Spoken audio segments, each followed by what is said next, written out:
शासकीय जागा कोणीही खासगी माणसाने घ्यावी आणि त्याच्यावर बांधकाम करावं या मताचा मी नाही. पण नुसतं मोघम बोलून चालणार नाही. इथे तहसीलदार आहे, प्रांत आहे, कलेक्टर आहे, महसूल खातं आहे, राज्य सरकार आहे. या राज्य सरकारच्या सगळ्याच यंत्रणांना ह्या गोष्टी माहिती असतात, कुठली जागा शासकीय आणि कुठली खासगी, डायरेक्ट किंवा इनडायरेक्ट. हे तुम्हाला तर समजलं, इनडायरेक्ट जरी घेतलं असेल तरी माझंच नाव आहे घेतलं. माझी खासदार म्हणजे कोण? मीच आहे.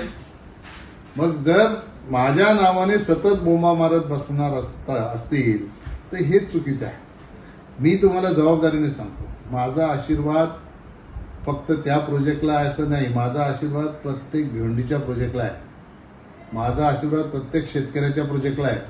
का आहे तर हे काही डेव्हलपर येतात, त्यांच्याच मालकीचे सगळे गोडाऊन नसतात. गोडाऊन शेतकऱ्याच्याही मालकीचे असतात.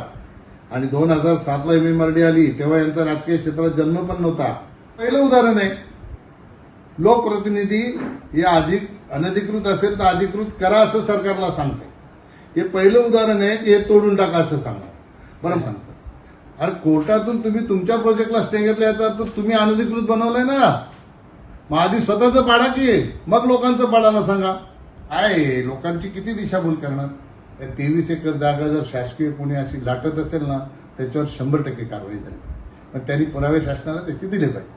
आम्ही शेतकऱ्यांच्या पाठीशी राहू, आम्ही डेव्हलपर लोकांच्या पाठीशी आहोत. का तर या भिवंडी तालुक्यामध्ये आर्थिक सुबत्ता जी आलेली आहे ती त्याच्यामुळे आलेली आहे.